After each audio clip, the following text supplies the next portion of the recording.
Hi, welcome to my YouTube channel Techgene. पिछली video में हम लोगों ने ओ पिलर्स के बारे में पढ़ा था कि ओ पिलर्स क्या होते हैं और जावा में हम कस्टम क्लास कैसे बना सकते हैं। ये सारी चीज़ें हम लोगों ने पिछली वीडियो में कवर कर ली थी। सबसे पहले मैंने आपको ओ पिलर्स के बारे में बताया था कि ओ पिलर्स हमारे पास 4 पिलर्स होते हैं ओप में। एक होता है एब्स्ट्रैक्शन, एक इनकैप्सुलेशन, एक इनहेरिटेंस और एक होता है पॉलीमॉर्फिज्म। और इन चारों को मैंने रियल वर्ल्ड एग्जाम्पल्स के साथ, बहुत ईजी एग्जाम्पल्स के साथ आप लोगों को समझाया था। तो अगर आप लोगों ने अभी तक पिछली वीडियो नहीं देखी है तो काइंडली पिछली वीडियो को जरूर देखना। बहुत ईजी एग्जाम्पल्स के साथ मैंने आप लोगों को ये सारी चीज़ें समझाई थी और मैंने आपको ये भी बताया था कि इन चारों चीज़ों के बारे में हम आने वाली वीडियोस में बहुत डिटेल में बात करेंगे, इनकी इंप्लीमेंटेशन वगैरह सब कुछ देखेंगे। ठीक है, तो घबराने वाली बात नहीं है। सिर्फ इन 4 टर्मिनोलॉजीज के बारे में बेसिक आइडिया मैंने आप लोगों को पिछली वीडियो में दे दिया था बहुत अच्छे से। उसके बाद हम लोगों ने कस्टम क्लास बनाई थी कि आप एक तो होती है हमारी पब्लिक क्लास। ठीक है, पब्लिक क्लास क्या होती है कि जिस नाम से आपने अपनी जावा फाइल बनाई होती है उसी नाम से एक पब्लिक क्लास आपकी बना कर दे दी जाती है। उसमें आप मेन मेथड भी होता है, उसमें आप जो भी काम करना चाहो आप कर सकते हो। अब अगर इसी जावा फाइल में मैं एक और क्लास बनाना चाहता हूं तो मैं उसको पब्लिक नहीं लिखूंगा। ठीक है,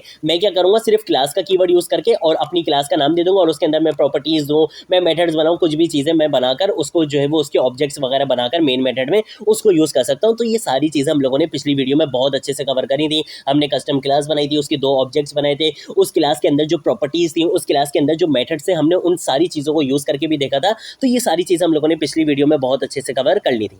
अब आज की वीडियो का जो हमारा टॉपिक है वो है पैकेजेस पर। ठीक है, तो सबसे पहले मैं काम ये करता हूँ कि मैं इस फाइल को यहाँ पे कर देता हूँ क्लोज और हम आ जाते हैं यहाँ पर पैकेजेस पर। अब आप बोलोगे यार ये नाम थोड़ा सोना सोना लग रहा है। हाँ भाई, ये नाम हमने सोना सोना लग रहा है क्योंकि ये नाम मैंने आप लोगों को 1-2 बार पहले बताया है। अब कहाँ बताया ये मैं अभी आपको बताता हूँ। सबसे पहले पढ़ते हैं कि भाई पैकेजेस होते क्या है। ऑर्गेनाइज कलेक्शन ऑफ क्लासेस क्या कहलाते हैं? पैकेजेस कहलाते हैं। ये एक ऐसा फोल्डर होता है जिसमें आप अपनी मल्टीपल क्लासेस को क्या कर सकते हो, ऑर्गेनाइज वे में स्टोर करा सकते हो, ऑर्गेनाइज वे में स्ट्रक्चर करके रख सकते हो। ठीक है, तो ये क्या होते हैं? पैकेजेस होते हैं। होता ये फोल्डर ही है, होता ये एक तरह से फोल्डर ही है, बस इसको आपको पैकेज का नाम इस वजह से दे दिया जाता है कि ये ऑर्गेनाइज कलेक्शन होती है किसकी? क्लासेस की। कि इसके अंदर आप मल्टीपल क्लासेस को क्या कर सकते हो, ऑर्गेनाइज फॉर्म में स्टोर कर सकते हो। तो ये होता है आपका पैकेज। अब आप बोलोगे यार इसकी अचानक से जरूरत क्यों पड़ी? अभी तक तो हम बगैर पैकेज बनाए काम कर रहे थे। और ऐसा ही है, मैं क्या करता था, मैं यहाँ एसआरसी फोल्डर पे क्लिक करता था, यहाँ पर आकर न्यू फाइल बनाता था और मेरी इस फाइल यहाँ पर जो है वो फाइल बन जाती थी जावा की। ठीक है भाई, बन जाती थी। अब एकदम ये पैकेजेस की जरूरत क्यों पड़ गई? देखो, पैकेजेस की बहुत सारे फायदे हैं। सबसे पहला जो फायदा है ना वो है ऑर्गेनाइजेशन का, कि आपका कोड बिल्कुल ऑर्गेनाइज होकर रहता है, सारी चीजें आपकी मैनेज करके रहती हैं, सारी क्लासेस वगैरह आप बिल्कुल अपनी क्लासेस को, सब क्लासेस को ऑर्गेनाइज फॉर्म में रहता है। अभी ये जो कोड है ना, ये सारी चीजें बिखरी हुई हैं, कोई भी चीज ऑर्गेनाइज नहीं है। इसकी एग्जाम्पल आप ऐसे ले लो कि भाई आपके जो फ़ोन की गैलरी है उसमें आपका एक फोल्डर आ रहा होगा व्हाट्सएप का जिसमें आपकी व्हाट्सएप इमेजेस होंगी, एक फोल्डर आ रहा होगा आपका फेसबुक का जिसमें आपकी फेसबुक इमेजेस होंगी, एक फोल्डर आ रहा होगा इंस्टाग्राम का जिसमें आपकी इंस्टाग्राम की इमेजेस होंगी। तो ये सारी चीज़ें एक स्ट्रक्चर हुई है, ऑर्गेनाइज फॉर्म में हुआ हुआ है। ठीक है, ये होता है काम। अगर मैं क्या करूं, मैं इन सारी इमेजेस को क्या कर दूं, एक ही फोल्डर में लाके भर दूं, तो क्या होगा? तो आप लोगों के लिए कितनी ज़्यादा मुश्किल हो सकती है। आपने कोई अपनी इमेज निकालनी हो, कोई भी चीज़ करनी हो, कोई चीज़ डिलीट करनी हो, कोई चीज़ आपने देखनी हो, कुछ भी करना हो, तो आपको उसे एक फोल्डर के अंदर ढूंढना पड़ेगा जाके।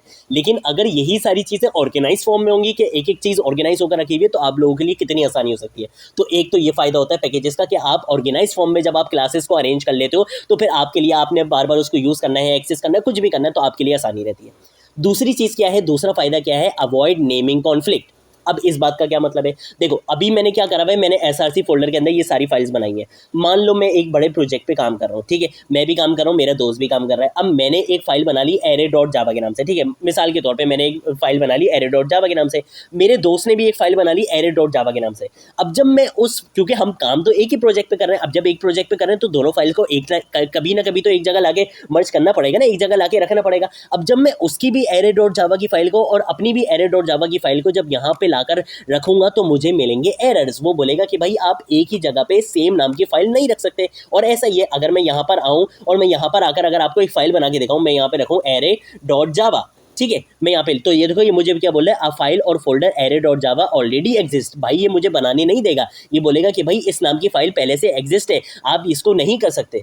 तो यही चीज़ का कॉन्सेप्ट क्या आता है कि इन्हीं चीज़ों से बचने के लिए आपके पास किसका कॉन्सेप्ट आता है? पैकेजेस का। कि पैकेजेस बोलता है कि भाई अगर आपने अवॉइड नेमिंग कॉन्फ्लिक्ट, मतलब आपने नेमिंग कॉन्फ्लिक्ट से अगर बचना है कि भाई आपका दोस्त भी उस फाइल का नाम ना रख दे, तो आप क्या करो, आप मुझे यूज़ करो, मैं इन सारी चीज़ों को भूल जाऊँगा। अब ये सारी चीज़ें हम आगे जाकर वीडियोज़ में देखेंगे कि ये सारी चीज़ें कैसे हो रही होती है। फिर उसके बाद आती है बारी एक्सेस कंट्रोल पे।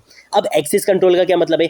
पैकेजेस आपको अलाउ करता है कि आप अपनी क्लासेस में उनके मेथड्स हो गए, आपकी क्लासेस हो गई या उनकी प्रॉपर्टीज़ हो गई, किसी भी चीज़ को क्या कर सकते हो, आप उनका एक्सेस कंट्रोल कर सकते हो कि भाई वो क्लासेस की जो प्रॉपर्टीज़ हैं या वो उस क्लासेस की जो मेथड्स हैं वो दूसरी क्लास में एक्सेस कर पाएगा भी या नहीं कर पाएगा। और इसमें आप एक्सेस मॉडिफायर्स भी यूज़ करोगे। ये टॉपिक भी हम आगे आने वाली वीडियोज़ में कवर करेंगे, बहुत अच्छे से कवर करेंगे। बस अभी के लिए इतना समझो कि अगर मैं पैकेजेस को यूज़ करूँगा तो मुझे इन चीज़ों का बहुत ज़्यादा फ़ायदा होने वाला है। अब मॉड्यूलरिटी का क्या मतलब है? भाई मॉड्यूलरिटी का क्या मतलब है? मॉड्यूलरिटी का मतलब ये है कि आपके पास यहाँ पर क्या होगा कि आप जब मल्टीपल क्लासेस यूज़ करोगे ना और एक स्ट्रक्चर करके रखोगे तो आपकी कोड की रीयूजेबिलिटी भी बढ़ेगी, आपकी कोड की रीयूजेबिलिटी भी बढ़ेगी। भाई मान लो कि भाई मुझे कोई भी कोड जो है वो यूज़ करना पड़ गया, ठीक है, मेरी जो बिग प्रॉब्लम्स थी मैं उनको स्मॉलर प्रॉब्लम्स में भी डिवाइड करके जो है वो एक पैकेज में रख सकता हूँ, ठीक है, कि मान लो भाई मैं कोई एक प्रोजेक्ट पे काम कर रहा हूँ तो बजाय इसके कि मैं एक ही क्लास में सारा काम कर दूँ, मैं उस प्रॉब्लम को छोटी छोटी क्लासेस में डिवाइड करके उस एक पैकेज में जो है वो मैनेज करके ऑर्गेनाइज करके रख सकता हूँ। तो एक ये फ़ायदा भी होता है मेरे पैकेजेस का।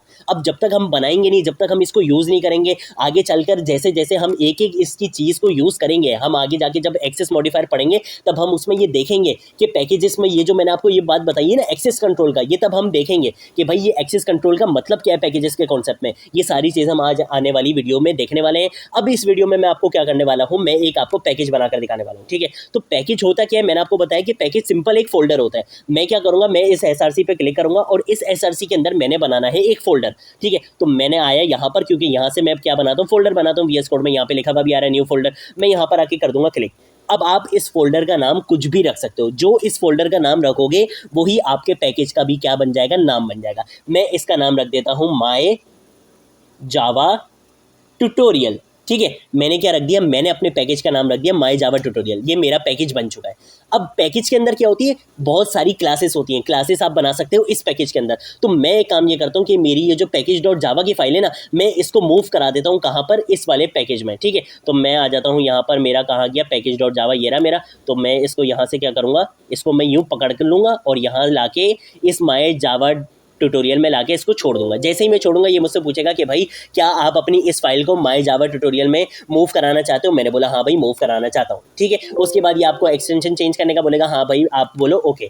अब ये जैसे ही मैंने ओके करा तो देख रहे हो यहाँ पर एक लाइन ऐड हो चुकी है, और वो क्या लाइन ऐड हुई है कि आपका एक पैकेज है, और पैकेज क्या है, माय जावा ट्यूटोरियल। देख रहे हो जो नाम से मैंने यहाँ पे फोल्डर बनाया था उसी नाम से मेरी एक फाइल जो है वो, एक पैकेज जो है वो बना दिया गया है, ठीक है। ये पैकेज का कीवर्ड है और ये आपका क्या आ चुका है, आपके उस पैकेज का नाम आ चुका है। अब ये जो मेरी क्लास है ना, ये जो मेरी क्लास है ये किस पैकेज के अंदर है, ये है माय जावा ट्यूटोरियल के अंदर, ठीक है। अभी तक ये जो, अभी मैं अगर इस पर क्लिक करूं तो देखो ये जितनी भी क्लासेस थी ना, इसको मैंने कोई पैकेज नहीं दिया था, तो जावा ने इनको क्या करा, इन सब क्लासेस को एक डिफॉल्ट पैकेज के अंदर डाल दिया, ठीक है। इनका कोई भी पैकेज वगैरह नहीं है, ये डिफॉल्ट पैकेज के अंदर है बस। अब यहाँ पर मैंने एक खुद से पैकेज बनाया, ये इसको कहा जाता है, जो पैकेज आप खुद से बनाते हो ना उसको कहा जाता है यूजर डिफाइंड पैकेज। क्या कहा जाता है, यूजर डिफाइंड पैकेज, कि ये पैकेज मैंने खुद से बनाया। अब आप बोलोगे यूजर डिफाइंड पैकेज है तो भाई कोई बिल्ट इन पैकेज भी होता होगा। हाँ भाई बिल्ट इन पैकेज भी है, और मैंने आपको पैकेज का कॉन्सेप्ट भी तब थोड़ा बहुत बताया था। कब बताया था, जब हम लोगों ने यूज़ करा था यूज़र इनपुट का। अगर मैं आपको यहाँ लेके चलूँ यूज़र इनपुट डॉट जावा, जब हम लोग यूज़र से इनपुट ले रहे थे तब हम कुछ इम्पोर्ट करा रहे थे, import Java dot यूटिल dot scanner. तब मैंने आपको एक चीज़ समझाई थी कि ये जो जावा डॉट यूटिल है ये होता है एक पैकेज, और इस पैकेज के अंदर एक क्लास होती है स्कैनर, और उस स्कैनर के अंदर जितने भी मेथड्स हैं हम उनको यूज़ कर रहे थे। ऐसा ही है, हम उनके स्कैनर के पैकेट को यूज कर रहे थे। कब, जब हमने उस पैकेज को क्या कर लिया था, इंक्लूड करा लिया था। और उस पैकेज को कैसे इंक्लूड कराया था कि हमने बोला था कि भाई जावा डॉट यूटिल का एक पैकेज है, उसके अंदर एक क्लास है स्कैनर की, उसको क्या करा लो, इंपोर्ट करा लो। अब यही कॉन्सेप्ट आपका यहाँ पर भी आ सकता है कि आप अगर किसी को ये वाला पैकेज दे दोगे तो इस फाइल के अंदर आपने जो भी काम करा होगा वो इस फाइल को क्या कर सकता है, एक्सेस कर सकते हैं। जो जो चीज़ें आपने अलाउ करी हुई होंगी कि भाई ये सारी चीज़ें पब्लिक है, इसको आप यूज़ कर सकते हो। तो आपके पैकेज को देकर आप क्या, कोई दूसरा क्या कर सकता है, आपकी क्लासेस को, आपकी प्रॉपर्टीज को, आपके मेथड्स को क्या कर सकता है, एक्सेस कर सकता है, अगर आपने उसका एक्सेस कंट्रोल पब्लिक किया हुआ होगा, ठीक है। तो ये कॉन्सेप्ट हम आगे देखेंगे कि भाई ये एक्सेस मॉडिफायर का क्या सीन है, तो इसको हम आगे देखेंगे। अभी के लिए इतना समझो कि भाई हमने क्या करा, एक फोल्डर बनाया है, जो फोल्डर क्या है, हमारा एक पैकेज है, और ये क्या करेगा, ऑर्गेनाइज करेगा, कलेक्शन होगी इसमें किस चीज़ की, क्लासेस की, कि इसके अंदर मैं क्या बना सकता हूँ, क्लासेस बना सकता हूँ। और जब भी क्लास बनाऊंगा तो उसमें मेरी पहली लाइन क्या ऐड हो जाएगी, पैकेज माय जावा ट्यूटोरियल। भाई जिस नाम से मैंने फोल्डर बनाया था, जिस नाम से मैंने पैकेज बनाया था, वो पैकेज का नाम मेरे यहाँ पे आ चुका है। अब इस क्लास में मैं जो भी काम करूंगा वो किससे लिंक हो जाएगा, मेरे इस पैकेज से लिंक हो जाएगा। तो ये कॉन्सेप्ट होता है हमारा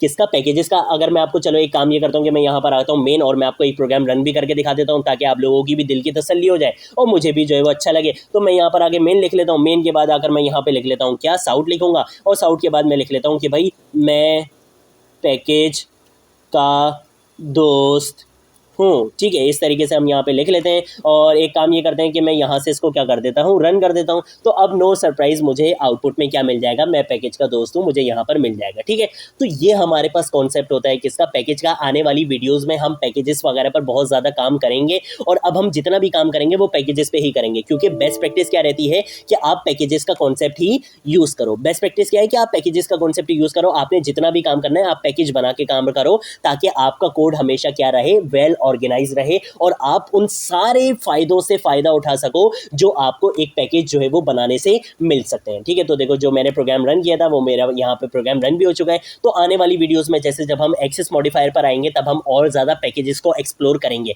अगर अभी भी किसी को समझ नहीं आया कि पैकेज क्या होता है, तो उसके लिए सिंपल सा वर्ड ये है कि पैकेज एक फोल्डर होता है जिसके अंदर आप क्या करोगे, अपनी क्लासेस को स्टोर करा सकते हो। अभी क्या था, अभी हमारी क्लासेस सारी बिखरी हुई थी। अब मैं क्या कर सकता हूँ, एक फोल्डर के अंदर मैंने क्या कर दिया, अपनी पैकेज नाम की फाइल को क्या करा दिया, सेव करा दिया। तो ये कॉन्सेप्ट होता है हमारा पैकेजेस का। आने वाली वीडियोस में हम और ज़्यादा इसको देखते रहेंगे। तो अब हम मिलेंगे नेक्स्ट वीडियो में नेक्स्ट टॉपिक के साथ। तब तक के लिए बाय बाय।